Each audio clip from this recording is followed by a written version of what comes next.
There we go. There we go. All right, so we're now live. Hooray! Woohoo! So welcome everybody to this other set of Hiveworks streams. So we're going to be doing only 4 this weekend compared to last weekend's 8. So essentially we have the speculative fiction study hall today at 1 at 2 o'clock. We've got interview with I believe it's an interview. Let me just check that.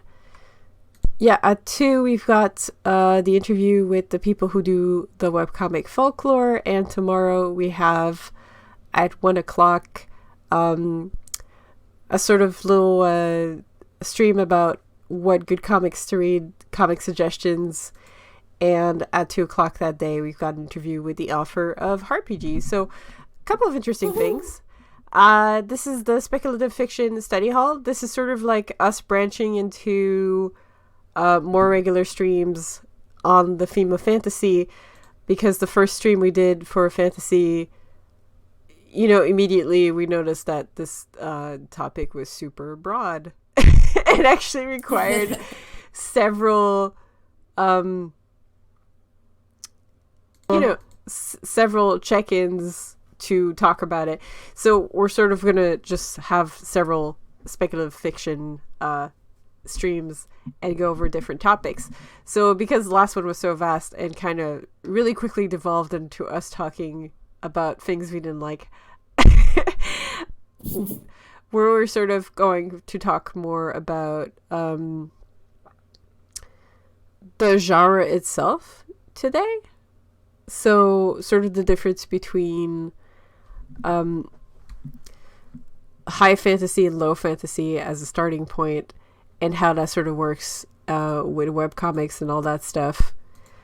So with me today in the stream, returning from the previous stream, we've got Ali, who does the webcomics Tigress, Queen, Far to the North, and Persephone, which is in print, and you can get it in our store, and it's awesome.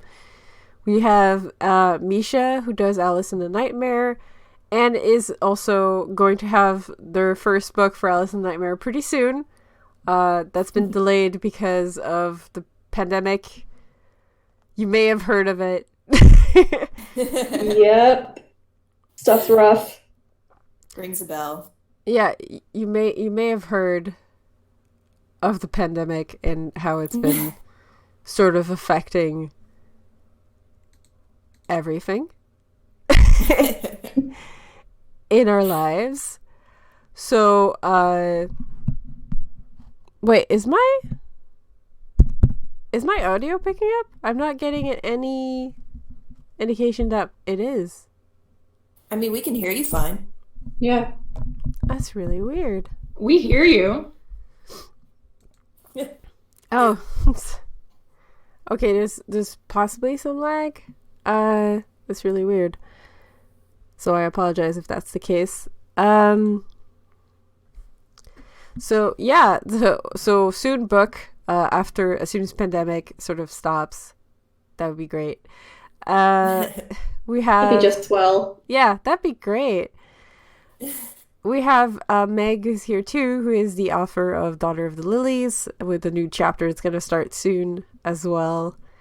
Delayed by Meg sorting some work stuff. We really hope you get it. We hope you get it. Thanks, guys. Get those storyboarding contracts. You can do it. We believe in you. Yeah. Working up. So, yeah. Let's talk about fantasy. So, it's kind of interesting to talk about high fantasy versus low fantasy, because there's not a huge difference between them, I find. The main difference is sort of how immersive the world is. Like, a lot of people, the way to divide it is it's low fantasy if you're in the real world, and it's sort of an urban fantasy thing, or you have a couple details around. But like if it's only like, oh, these guys are fairies, but the rest of us are humans with the internet, then it's low fantasy. And high fantasy is more like a full immersive world, whether it's existing in parallel with the real human world or not. So among here, we've actually got a lot of people who do works that could be described as high fantasy, because Ali, almost all your comics are in other worlds, except Persephone, I guess, but it's with gods, so it's like a technicality. So, but you have Tigress. To be. Yeah, you have Tigress Queen, who's in a fully different world.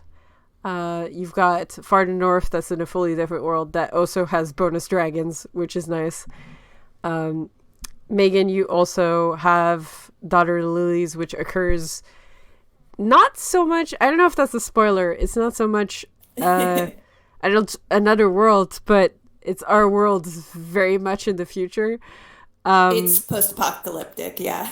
Yeah, so a bit of Fun like future. Yeah, a bit of an Adventure The fun Time future. mood. Yeah. It's kind of like Adventure Time, like we bombed ourselves out and then cool shit happened. I'm Wizards. excited to go into how that happened, but won't say too much to that here. And we have Alice in the Nightmare, who obviously is also high fantasy because it's a fully different world, but it is attached to our world since it crosses over with dreams, because the denizens of Wonderland have to collect dreams to exist. So let's talk about it. You guys ended up all doing high fantasy works, even though you weren't necessarily thinking about that when you decided to start your comic. Like, did you, when you start your comic, go like, ah, yes, this is I'm consciously choosing another world? Like, Ali, why don't you start? Yeah. I just like fantasy in general. Like, I don't really care for other genres, to be honest. So, like, why would I want to be in the real world when I can literally make up my own, and then I don't step on any, like, cultural toes or have anyone tell me that, like, oh, this is historically inaccurate, except they already do, even though it's in a fantasy world. Like, just, you I mean can those do whole whatever I talks want of with like, it. oh, back in the day, like, women didn't use swords, they were more spear users, and you're like, who the freak cares? No, I How'd you get in literally my had house? someone complain that the windows in Far to the North were too big and the couches were too modern, and it's like, okay, there's gonna be electricity later on. Can you shut up? There's dragons here. This isn't the real world. So that's an interesting, like, kind of hot take right off the bat. Like, fantasy is the best genre, according to me. It is. So, is there a specific version, like, why you think high fantasy and being in an immersive world is sort of, like, more fun for you for writing? Like, is urban fantasy fully off the table for you, or is that something that you might I don't wanna... dislike urban fantasy. I just prefer high fantasy, like just being someplace else. Like the main reason I like fantasy is for the possibilities, and when you have urban fantasy, like, yes, there are some possibilities, but at the same time, you're really only changing a few things, and the more you change, the less urban fantasy it becomes, and just the more off the wall it gets. So with high fantasy, you can literally just do whatever you want. So it's essentially, like, freedom that you prefer. Although, I mean, one could argue that urban fantasy doesn't necessarily have limitations either. Like, I'm thinking about a vintage offers like Clamp that literally have the end of the world. I mean, is Clamp vintage? It's from the 90s. Is it vintage They're Clamp now? vintage. Am I That was old? my childhood. Yeah, am I old now? That is the question. But yeah, that's I feel like it's your parents' childhood before it becomes vintage. But then it sort of varies because we have people that we work with that their parents are like our age. Well, at least my age. Like, Doofa. Yeah, I was talking to a Hiveworks creator, and they're like, "Yeah, my parents are 41," and I'm like, "Ooh, ouch." Uh, I feel No, that. I had that that I'm getting old moment the other day because usually in comics group I am baby, but I was watching like a Resident Evil Let's Play the other day, and the person was like, "Oh, this is from 1996. It's older than me," and I just felt myself crumble into dust. uh, Oh, that hurts. Oh, so painful. Um, what about Not you? that it helps much. Yeah. I'm sorry to interrupt. My uncle has a saying that youth is temporary, but immaturity lasts a lifetime. And I hold that very close to my heart the more years go That's on. good. That's Yeah. good. I love that. What Anyway, about sorry to interrupt you. So. no worries? It's a discussion. Nobody. I'm not gonna off with her head immediately. What about you guys? Like, why high fantasy instead of urban fantasy? Or May I, oh, I'm sorry? sorry. May I ask a question real quick about that? Yeah. What are like the specific characterizations of each? Because in my comic, like there are, I guess, situations where you could technically classify it as urban fantasy because they are technically in a city versus high fantasy when they go out of the city and into what is technically the wilderness and do their jobs. So what like is See, Meg, more, like you're in a yeah. city, but it's not like real world city. It's Okay. medieval Yeah. magic city. The difference Okay, is so literally it's high fantasy is Like the city, you're not here. You're in a fully different world. It could be like a modern world, but okay. like that what's a good example? Like cuz there is science fiction that is essentially sort of a bit on the fantasy tab too if you think about stuff like Star Wars. It's just Earth Mhm. does not exist. Okay. I would consider Okay, I Harry can Potter work to with be urban fantasy. That takes place in our world. It's just a hidden part of it. Yeah, okay. secret worlds are low fantasy because the human world has an impact, and I think the human world having an impact in works like Harry Potter is actually super interesting because, like, okay, Harry Potter's got some problems, but the whole fact that the human world is both a source of trauma and protection for Harry is like, it's poetry. It's genius. I love it. Because he has to stay with his aunt and uncle or he's screwed, you know? He's going to get attacked every day of his life. But also, he hates it and it's horrible. And I'm just like, oh, poetic cinema. I love that thing so much. And it just goes so well with the whole wizarding world aspect too. It's beautiful. But yeah, the main difference is just high fantasy is elsewhere and low fantasy is here. Okay. But like you have different levels in low fantasy. You can have really really low fantasy where it's just a detail. Like a good example is Jumanji. Like Jumanji, the game, the evil game that sucks you in, exists, but seemingly nothing else magical does. It's just there's a cursed game. That's it. Just one curse. You can have the one curse as a treat. So there's the one curse, but seemingly nothing else is real. And then you have stuff that's in low fantasy that is, where you have like a lot of magical people, but they're not sort of interacting with people, like Carnival or Harry Potter or Anne Rice's universe. Okay, cool. So low fantasy actually has levels, which is interesting. You can have stuff that's really, like Freaky Friday counts as a low fantasy story because there's one thing that's magical that happens, but then nothing else. Yeah. Damn. Well, I mean, same with like Groundhog Day, which like, Yeah. yeah, I mean, we could sit here coming up with an example all day. Well, That anything Groundhog Day-ish, unless it's explained with science, counts as low fantasy. Like Groundhog Day, never explained, counts as fantasy. Russian Doll, never explained, counts as low fantasy and is also a great show. But then you have like the Happy Death Day movies that are also a loop and that people should totally watch because I want to talk about them. But like it's a dumb teen comedy with a Groundhog Day / murder twist, but it's caused by like a science experiment, so it's actually sci-fi. But would you say that's where the line between fantasy? Oh, sorry. Sorry? Would you say that's where like the line falls between fantasy and sci-fi? That like maybe sci-fi has an explanation, whereas like fantasy doesn't really offer one? I feel like that's kind of the difference. To explain it, or it, like sci-fi will take place on a different planet, and they will make sure you know that it's a different planet, but it's literally just fantasy. Yeah. But even then, you could argue that it's sci-fantasy. Like, in the 70s, they had the weird genre, which now evolved into new weird, where it was literally what happens when you take sci-fi and fantasy and horror and you mix it together. Like, that's an actual genre in itself.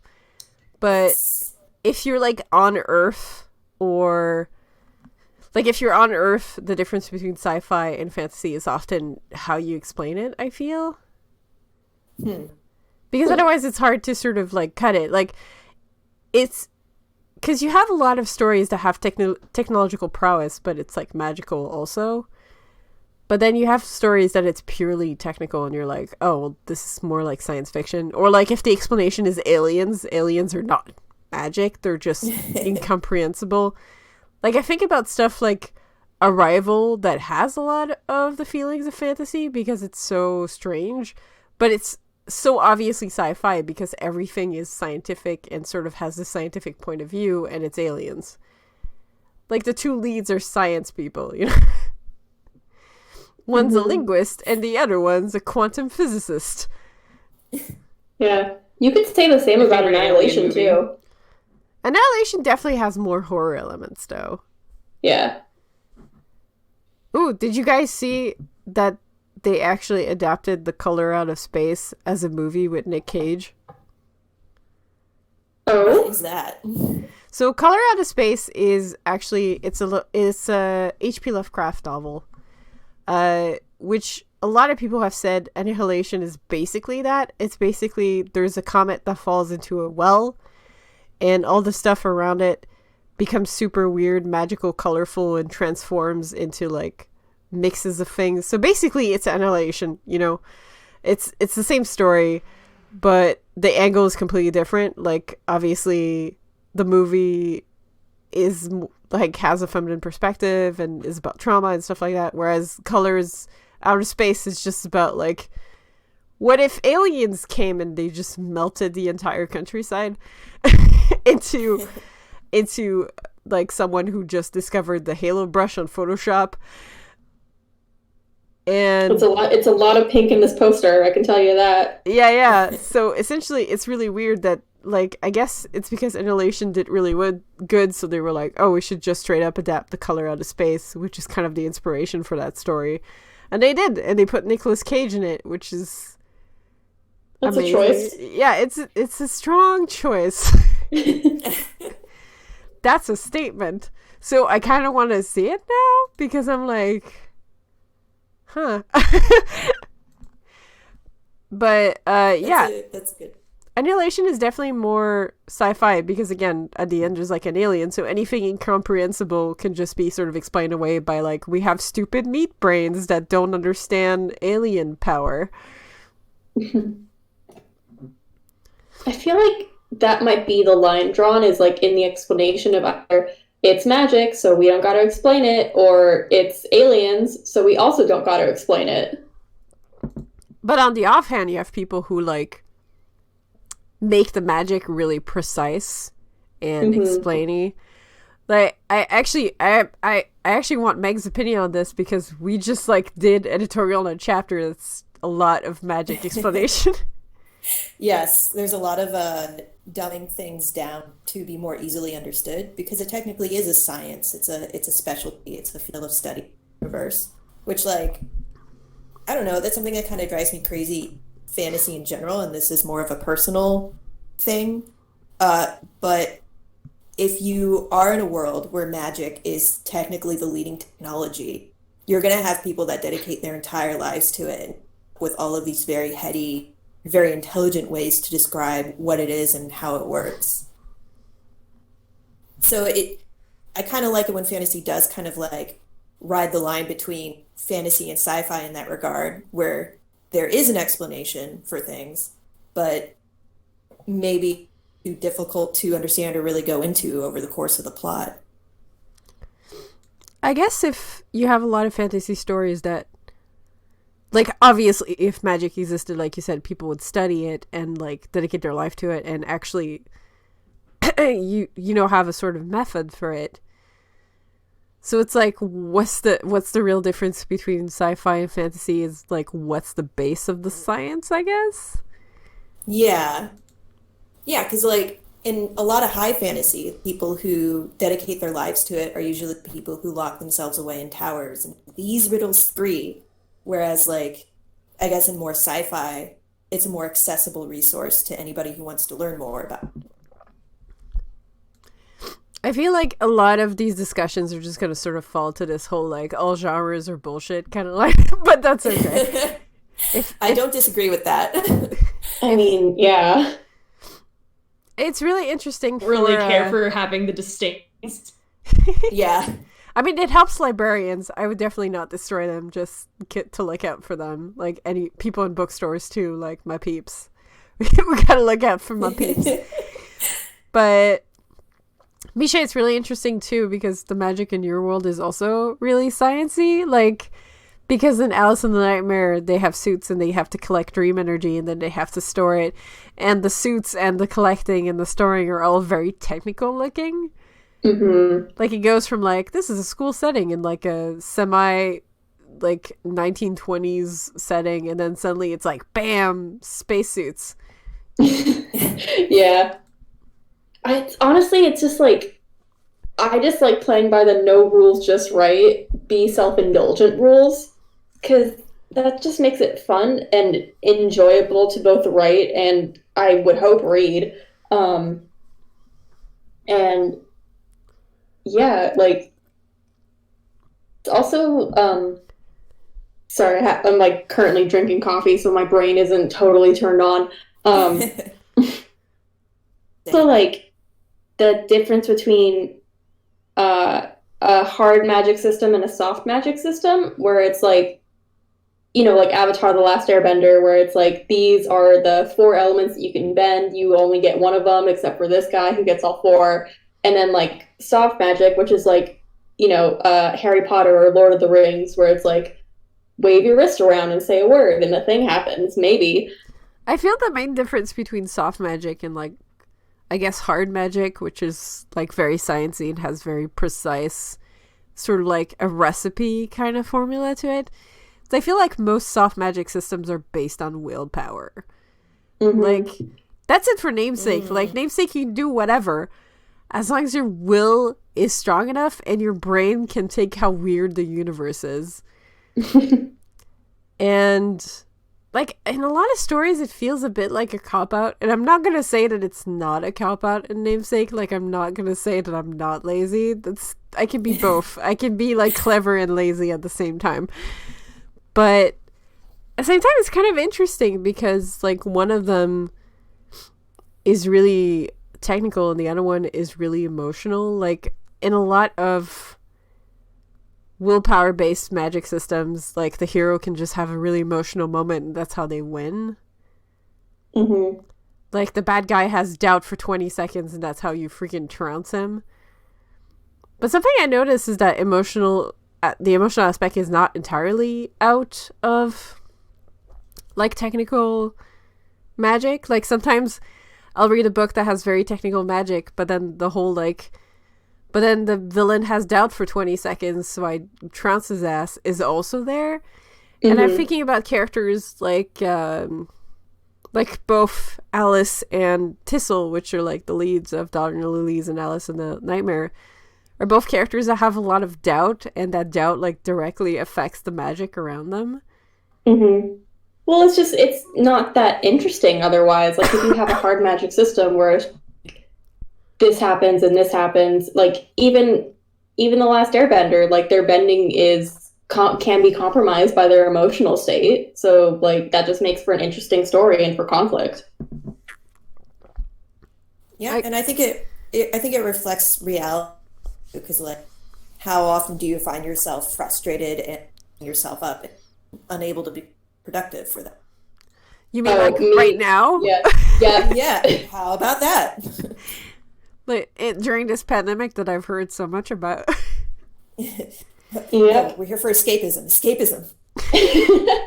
That's why we're here. Fantasy, magic. Reminding us that the real world exists. Dragons. Just throw a dragon at the problem. Yes. Dragon! Just throw it. Lightning bolt. Hot elves. Please. Don't think about it. Bring in the twink elves. Oh, Make them gosh. dance quickly. But yeah, I guess, yeah, it does make it more interesting. I guess what I like too is that both types of magic systems kind of also have this whole like everybody can cook kind of feel to them, but in a completely different way. Mm-hmm. Like the recipe one, like anybody could learn this. Not everybody could be great at it, but like everybody could learn it. Cooking is an art, baking is a science, and where does magic at scale? Yes. Oh, I like that. That's good. Ooh. Yeah, I guess Dang. that's a good question. Oh no, we're getting really abstract. That's definitely Oh, throwing man. it We're on gonna need ends. like 10 more panels to completely cover this. I guess what's interesting gosh. too, I feel like the whole like science, baking, like everybody can cook aspect to it. In high fantasy, it's sort of easy to express because like magic is sort of omnipresent in a more high fantasy setting. But then when you get to low fantasy, I feel like whenever I'm reading something low fantasy, I feel like the willpower thing kind of goes out the window a little bit. Like it's either very explained or barely explained. Like I'm thinking about stuff like that's kind of an old reference now, but I remember when I was like a teenager. No, I was older than that. I remember when I was in college and reading Twilight at my job at a bookstore, and I wanted to know what the fuss was about. And they just sort of be like, there's vampires, and no explanation, just vampires exist. And there's never like any inquiry of like, but where are you guys from? Like, who made you? Why did you decide to settle? It's like, nope, vampires, woo! From Can I just I have say, about Twilight, I don't think that was ever one of them. I actually like unironically love like the power system in Twilight, where it's just like you're a vampire now, so whatever like gift you had as a human, it's now like amplified to the max when you're the supernatural That's thing. actually really cool. Like I unironically love that. Like that's a good idea, but there's no lore at all. And then you have stuff like Harry Potter where they literally have like a private school and you have classes In a And government. a whole history. Mm-hmm. It just, I feel like in low fantasy, it's either like really not explained at all or it's super detailed. And again, when you go low fantasy, again with the Jumanji example, it's even less explained. It's just cursed game. Cursed game is here. It's the 90s, so it's vaguely African in origin, I guess. Like that Oh, boy. vaguely African magical thing in the 90s was definitely the biggest like cop out ever. Oh, that was a fun time. Yay. Yeah. Like we're talking about this, and I'm wondering how much of an explanation is required or tied in to help people, like basically to help explain the themes or the plot of the work. Like if you have a heavy explanation, I wonder how often like a very complicated message is associated with that. Complicated you get too, or the more detailed you get, the more you open yourself up for people to point out plot holes. Oh my god, the people who freaking do giant graphs on the internet of like, oh, in the show I'm watching, if this happened and this happened, this means this would be impossible. Plot holding, and you're like, man, shut up. Shut That's not a up. plot hole. Well, there's also like a general misunderstanding of what plot holes actually are. Like Oh yeah, a tell plot me hole about is like it. Tell me about it. Plot holes Yeah. are like glaringly obvious, like, but wait, earlier you established that he could do this. Why can't he do that to solve this problem that just came up? Versus, well, technically, so and so can do this. So that should mean that they should do this and then do this and then do this and do this. So they do that. You know, like this very long, kind of like nuanced, not as glaring of an error, or something that could just be very easily explained away by something else. Like, Yeah, I'm plot hole not feels more explaining this like well.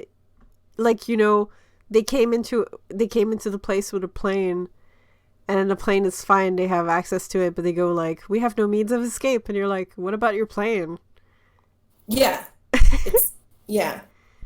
As opposed to like trying to find something that doesn't sit with you personally, or like that you would have handled differently if you were writing the story. That's not actually a plot hole. When you have stuff that people keep calling plot holes, but like it does make sense. Like I'm thinking about the eagles in Lord of the Rings. Everybody's like, why did Yes. Gandalf just ask to use the eagles? It's like That's a great example. it's a Yeah. big favor to ask a magic eagle. Like, hey, would you mind carrying my friend and his cursed ring across most of the country while everything is trying to kill you? Yeah. I've also heard a really great theory that like the original pass they wanted to travel through, that they had to come back and go through the Mines of Moria. Gandalf was technically leading them to meet the Eagles or something like that. Yeah, but I he heard was about forced that to turn back too. for various reasons. Yeah, so it's like that's not actually a plot hole if there are multiple explanations that they don't show you, you Like know? they straight Like, up lost Gandalf at that point, so obviously yeah. any magical means of travel they could have had with like, why didn't he ask starting at the Hobbit hole? It's like, I don't know, man. Packs with magic birds may be complicated. We don't know. Hey man, can you just bring my friend over to like downtown? Come on, man. I know it's out of your way, but come on. Yeah. I know it's really, really dangerous and stupid, but I could really use the favor because I don't actually want to travel with these hobbits. Hey, I helped you out when you were really little and sick, so now you owe me for life. Wow. Swear fealty to me. Gandalf's kind of a dick in this version. But yeah, the whole like, what's a plot hole? And the other thing that people never get is like fucking setup. Oh yeah.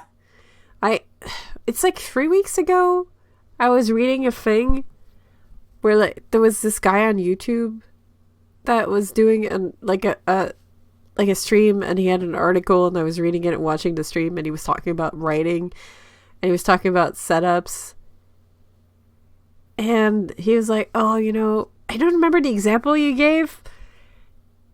He gave like this random example of like, oh, if you do this, it's like a setup for the plot, and I'm like, that's not what a setup is. Like it was something random, like, oh yeah, if you put the portrait of his father on like a table, it sets up that he has like father issues, and I'm like, what? No, it Yeah, I don't know if I'd agree with that. I mean, it just means can he has be if you dad. frame it right. exists. Yes. It'd be like if he stares at it with, doubt or conflict in his eyes, maybe. Yeah, maybe, but Maybe if if he it's just turns like it a face down on the background. table, but yeah, like there has to be some level of interaction. If you acknowledge something exists, it exists, but until you show your characters interacting with it, like it doesn't really mean. Or when some people have the like Game of Thrones type of setup of like, oh, she was mean to like a rapist once, so obviously she's a blood psychopath. Oh my god. Those things are exactly the same. Like, exactly the same. The only Game of Thrones interaction I've ever had is the Lindsay Ellis video essays, and that's all I want. Yeah, that's all you need. Yeah. Game of Thrones Every actually episode has that- a lot of that too, because they keep, at least after they ditched the writer, They did ditch him. Like, they basically threw him out. But after they got rid of him, they did a lot of digging for, like, partial setups. And, like, to essentially try to build random plot devices that they could use to, like, surprise the audience. And you're just like, man, just tell a good story. Like... It's so weird, too, that someone would make, like, a giant spawning random narrative out of something that's just basically based on historical events. Like, it's fine if it's predictable. Like, it's based on historical events. We could read those events and be like, oh, yeah, I guess Jamie's gonna die or whatever, because the prince he's based on fucking kicked it. Because it's the War of the Roses. You literally have to make it somewhat predictable. You want people to expect a certain... like number of things to happen. You don't just pull something out of left field and throw it at the audience just to throw a loop. Like, that's not how storytelling works. Yeah, you don't just throw it. You don't throw it at them while yelling, "I'm being clever." Yeah, you don't Shadowing get has a rewarded purpose. for.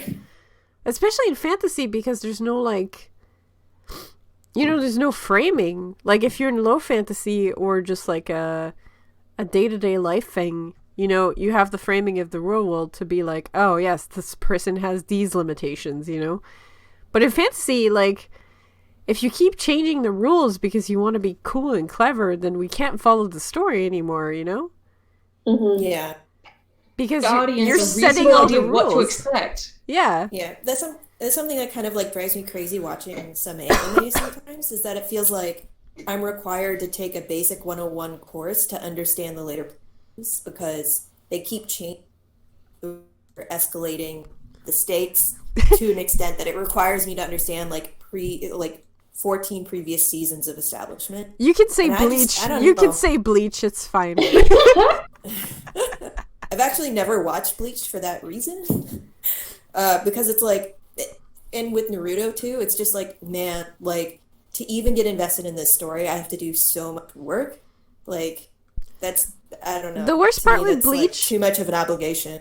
like, the worst part with works like Bleach is, like, the first couple books are actually really well constructed. Like, the first 12 books of Bleach are great. They're really great. There's, like, a really specific universe, there's specific powers. It makes sense.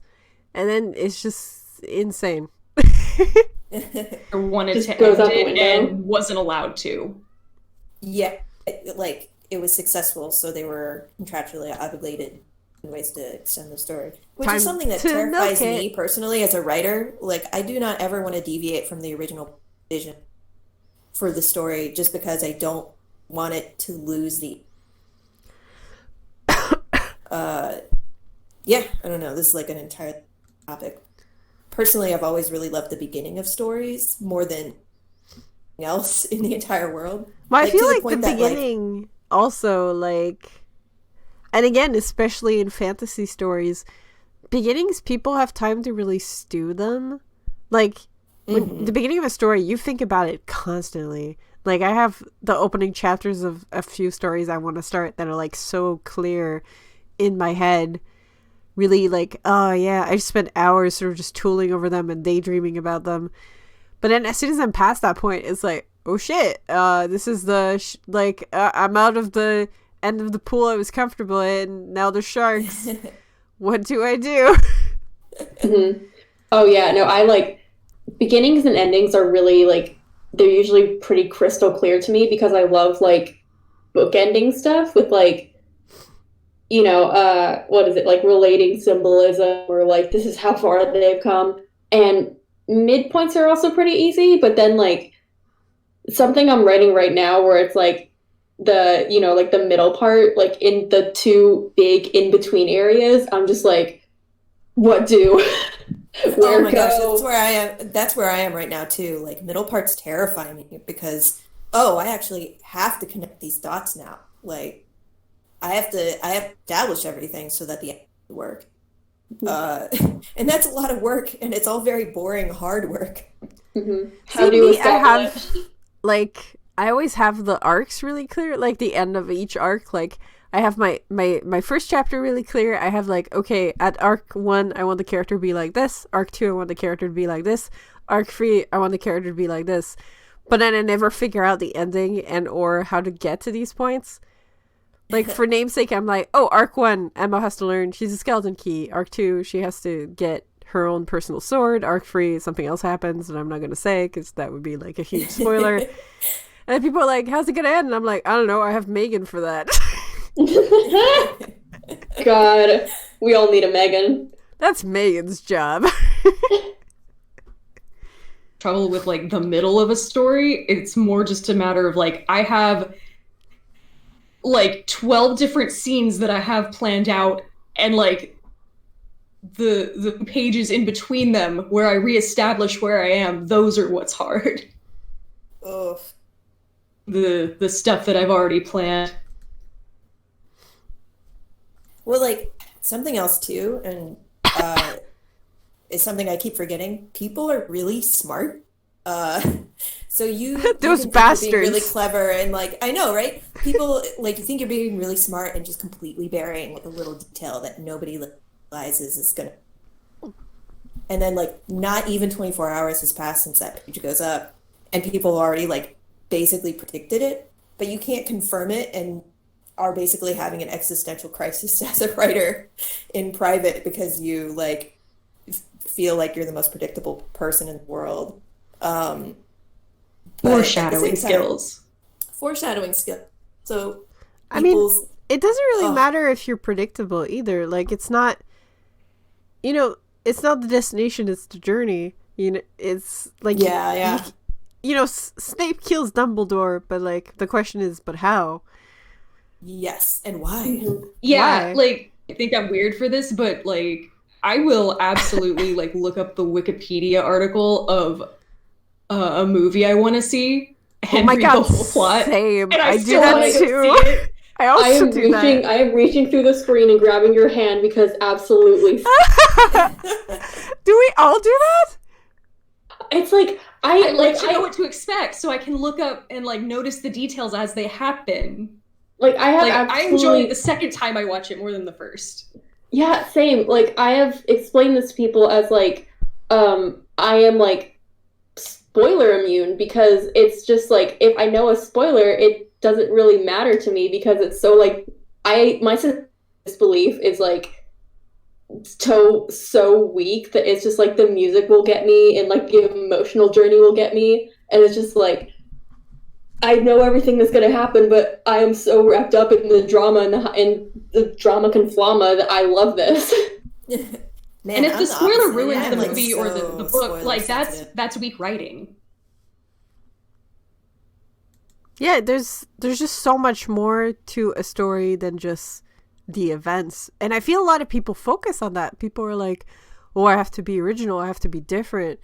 Like, and it's like, yeah, but it's the packaging, it's not like at the end of the day, every story has been told. And, a lot of people joke that Namesake is just Tsubasa, like, but European.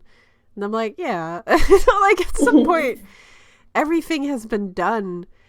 And it's really like how you perform the story. Like a lot of people, I remember when Hunger Games came out, and I actually really like the Hunger Games. Like I will die. Oh, same. I will die on this hill. I don't care. A lot of people were like, ooh, it's just battle royale, and I'm like, okay, but no, it's not. It's not. It is not battle royale at all. Like, yeah, I get same base concept, children fighting in a ring. Like, okay, but that's not new either. Like, Lord of the Flies has been here too.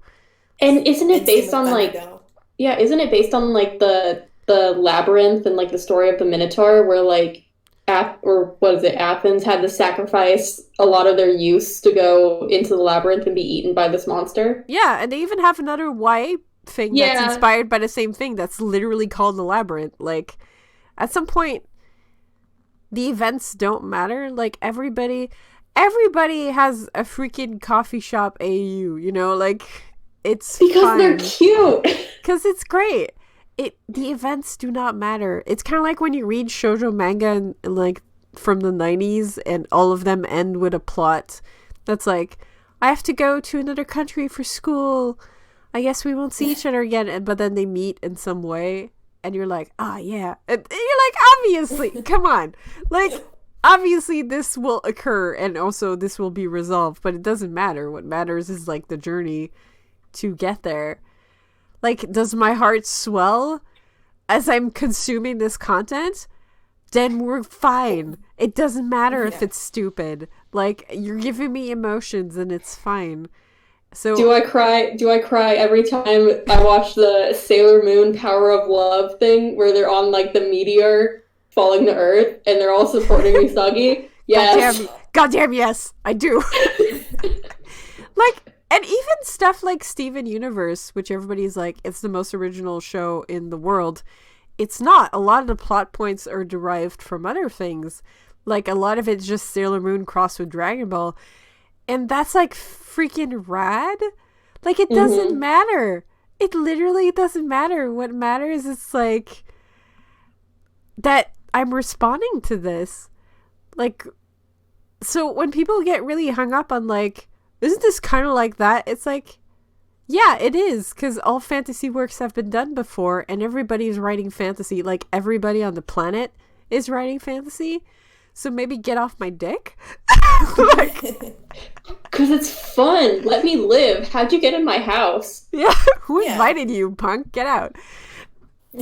Just like, I love that because the value of a work is determined by the person assigning value to it. Like the person reading and stuff. It kind of like gets back to the power of the readers and stuff. Like, yeah. But that's also why I don't like, you know, when people, I mean, it's not true. I do like watching them. You know, when you have YouTube channels where people just like crap on a bad book. Like, I like watching those because it's funny. Well, I like the ones that are funny, not the ones that are mean. Like when someone actually sort of weirdly enjoyed the ride, even though it was not very good, but they were like, you know, I was entertained for 5 hours and I now have the material to make jokes. You're like, yeah, that's fun. I will still watch those Read with Cindy videos where she just destroys the A Court of Thorns and Roses books because they're just fun. She's not really destroying it. She's like, it's bad, but also here's 1,000 dick jokes. Like, she's building on it. It's fun. Yeah, it's fun. As opposed to like similar YouTube channels, but that are completely different, that completely tear apart TV shows and movies, and not in a way that's constructive. Like if you walk away with the conclusion that, oh, this thing is bad and so is everybody who worked on it, not a good channel to be watching. You can say cinema sins. It's fine. You can say cinema sins. But yeah, basically, anybody who makes a show about a TV show is hard for me to watch because it feels like they're not working with all the information to a decision. But I'm very biased when it comes to stuff like that. It just boils down to like, this work is good if it gives me like emotions and it's great, and if it gave you like no emotions or bad emotions, then it didn't work for you. My mom was a librarian. She's retired now. She's not like dead. Phew. She was a librarian and she would always say like, there is no bad readers. There's just people who haven't found the right book yet. Like solid. Yeah, she believed that everybody had a one true book. And when we were kids, we would read like a ton of comics, and a lot of people would go up to my mom. She's like, aren't you worried that your kids won't read real books? And she was like, first of all, what?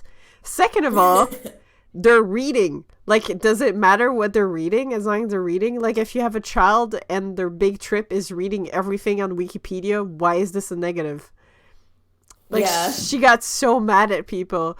Or when people would go up to her and be like, fantasy and sci-fi are not real genres and you shouldn't, like, encourage your children to read it. She's like, oh, I'm sorry, is your child reading? Like, she would be like... You should only read textbooks.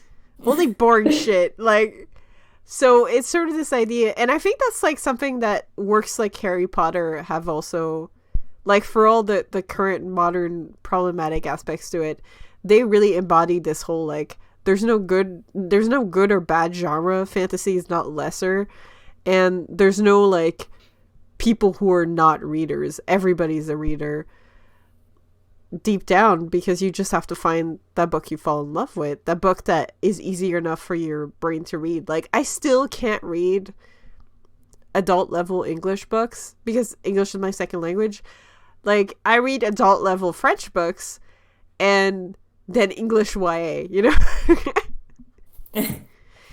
Because whenever I try to read, like, I actually tried to read the book that the movie Annihilation was based on, and it was too hard for me, so I bought the French version and I read that. And like, thank God for translations, honestly. But like, you know, in English I can't read super complex stuff because I get really tired really fast, and then it's work, and then I'm not interested. So, you know, there's a lot of books in English that don't interest me. And doesn't, like, the book could be excellent or the book could be like a pile of crap, but it doesn't matter because it's not connecting with me, you know? Mm-hmm. That's the thing that matters. It's the connection. It's always the connection. And I think that's why fantasy is such a big genre, because it's so easy to create a world that like emotionally resonates with you when you can build it piece by piece. For sure. Mm-hmm. Like, and then also like fantasy leaves so much room for interpretation. Like, tying into what we were just talking about, it's so much easier for people to have a visceral reaction to something when they're allowed to interpret it in the ways that they.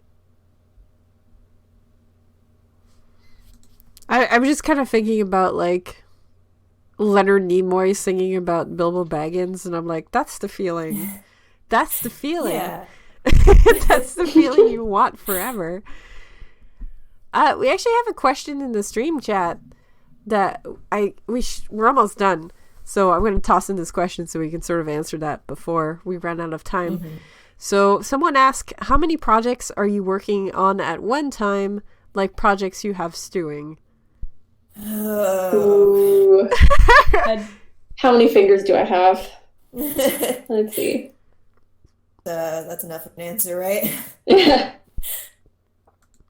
I mean, I probably have about 20 general ideas for works that I could get to. But in terms of stuff that I've worked on enough that I'm confident I could start it tomorrow, there's maybe like 3 of them. Yeah.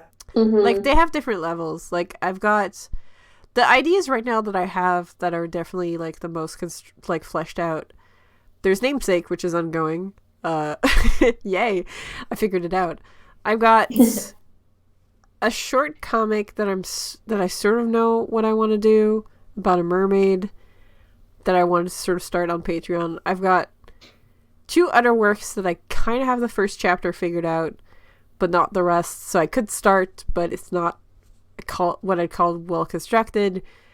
I've got my graphic novel that is mostly like ready to go, that I'm trying to pitch to publishers right now, so that's good. Well, I mean, that's on pause now because, you know. Life. Yes, life. All that junk. And I'm sort of working on a story an adaptation of King Arthur, where I sort of know what I want to do and what characters I want to use, but not at all, like, graphically how I want to do it, or, you know, how I want to sort of disseminate it into the world. So it's like different levels. Like, I have some that I barely have any story, but the characters are done and the graphics are done, and I could go and just make up the rest as I go. And I have others that are like, I've got a lot of story, but I don't have any of the like visuals figured out, and those are a bit harder to start.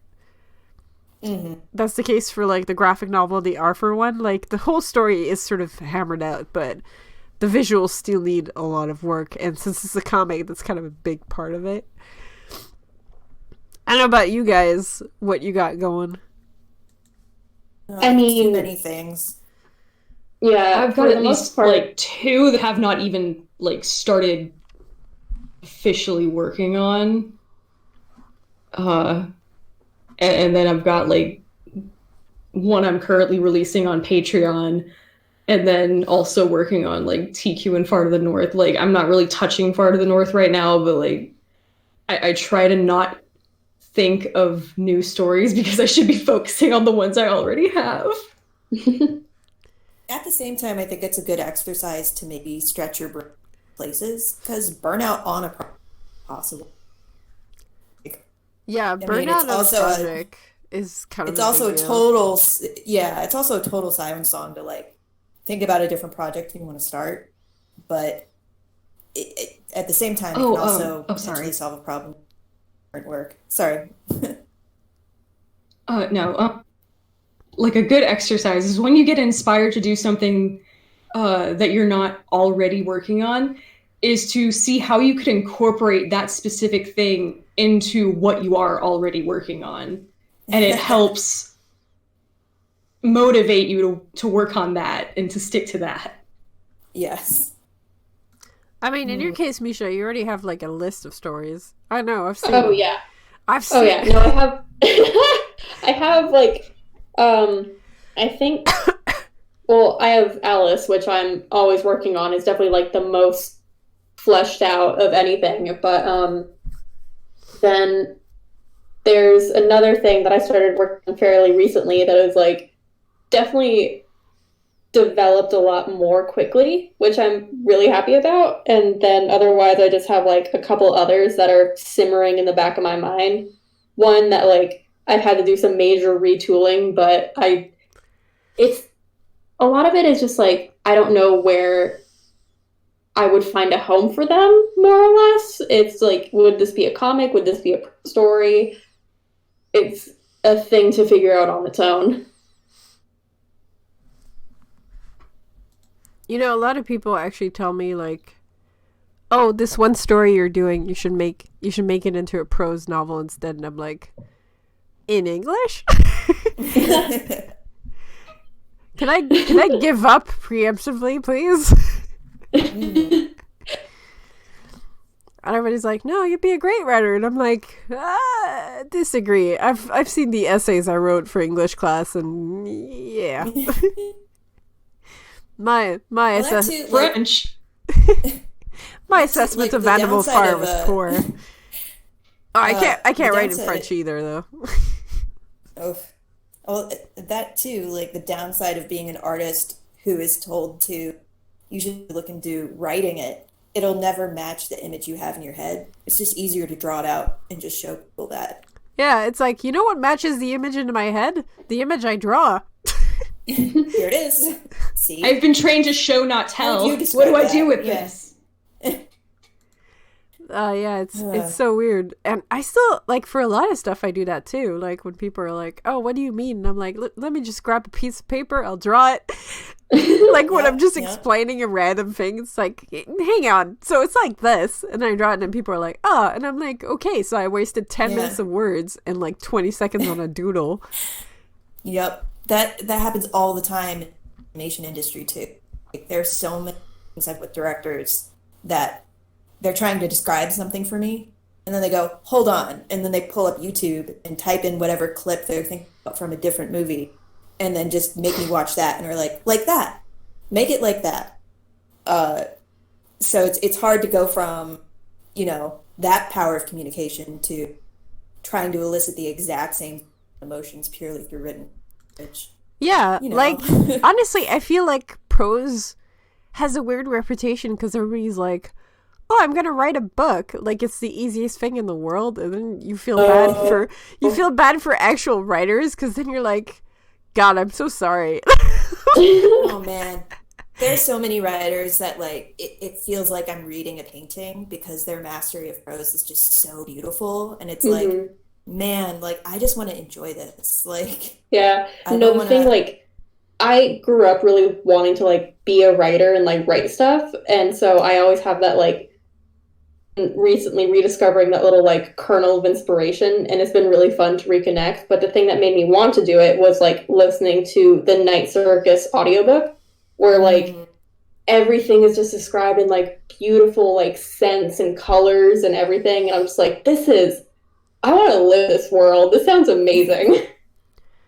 I could definitely see the motivation also, like, for comic artists to want to really stretch their wings, prose writing, because it does rewire your brain a little bit, and it's fun to add that to your like sort of creative bow. It's also fun to create a book that people, take more than 20 minutes to read.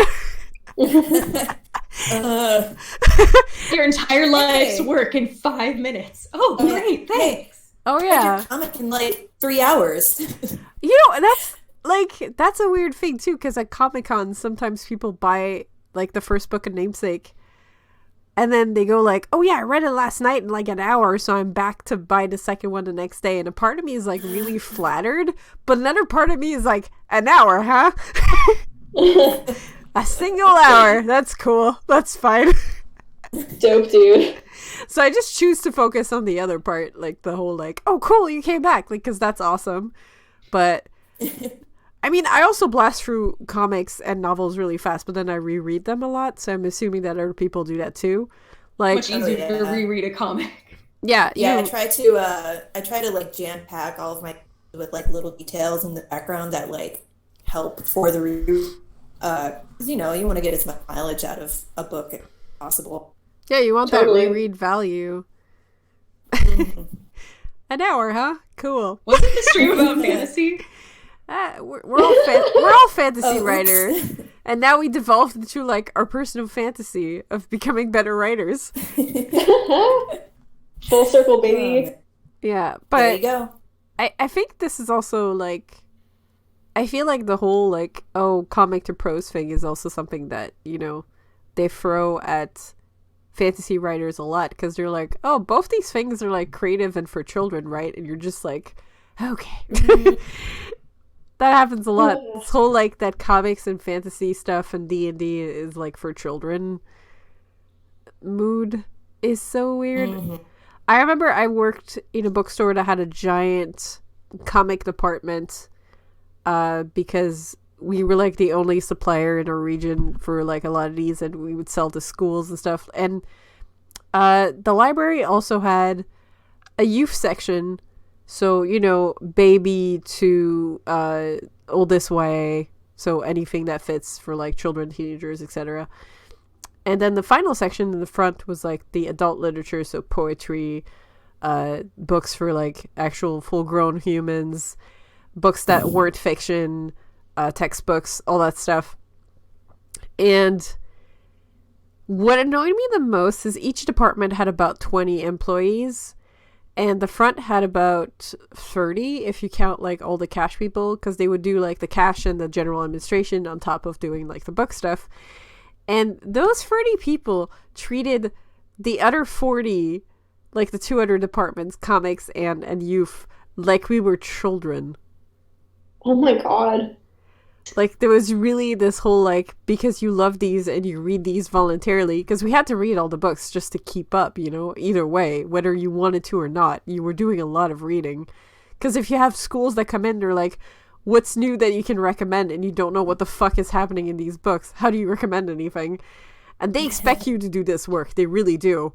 But they just treated all of us like kids, because I remember one time I was, like, reading a novel, and it was like, and this person from the front came into the break room and it's like, oh, you're not reading a comic, that's different. And I'm like, yeah, it's Isaac Asimov. And it's like, oh, fantasy? Well, that's not really far then. It's like, man, what the fuck? Isaac Asimov? Yeah. Wait. Isaac Asimov, books for children, Wait. Yeah, it's so weird. Like, even the classics of fantasy and sci-fi just got a really bad rap. And I guess that's an interesting point to close on. Then we can sort of just like tear into that next time. Why the bad reputation and what is the actual appeal? Because that's a thing too. It's a genre that has a bad reputation, but it's the best sellers too. A reputation because all these people read fantasy books when they were kids and then refused to read them once they got older, so they don't actually know any fantasy that isn't for kids. I mean, there's definitely the basic bitch Karen argument, that's for sure. We are out of time though. Dang, already. I know, these are really fast. They're fun though. there's too much to talk about. Yeah, so thanks everybody for joining in. As always, these are recorded and they will be put on YouTube in a couple of hours. And as I said at the opening, we have another stream that's going to happen at 2:30. That is an interview with the artist of folklore. And you can also clue in tomorrow. We have 2 other panels. One about reading suggestions for comics, reading recommendations at 1 o'clock, and an interview with the creator of RPG at 2:30. So join in, like, she's great. Yeah, stay on the. You should go to stay that. on the stream. Come back tomorrow for those because they're great people. They're amazing. Brienne is hilarious, so definitely worth listening to. We weren't sure last time we did streams that these would be a regular thing, but I think, now we can definitely say that these are going to be a regular thing. So definitely subscribe to the channel if you're on Twitch, or subscribe to our YouTube page if you're watching this on YouTube. That way you get notifications when we're doing these. And obviously follow us on Twitter. That is the best way to get notifications about absolutely everything, including our new comics and all that stuff. And just wanted to note, since we're talking about fantasy, one of our fantasy comics that is beautiful just started its 5th chapter, which is the next to last chapter to the graphic novel. So Kochab, please read Kochab. It is so good and amazing. And if you like fantasy and you like fantasy that's a bit outside of the box, it's definitely something you want to look at. It is gorgeous. It's got slightly animated pages. It's about a girl who meets a fire spirit in an abandoned home. It's just beautiful, and it's gay. It's so gay. Please read the fantasy gay. Does anybody have like closing things they want to say before we stop? Thanks for having me. Oh man, Thank you. always. Thank you. You guys are amazing. I love talking to you so much. Same. All right. Well, thanks for joining us. Have a great day, everybody. Thank you. Have a great day. Thank you.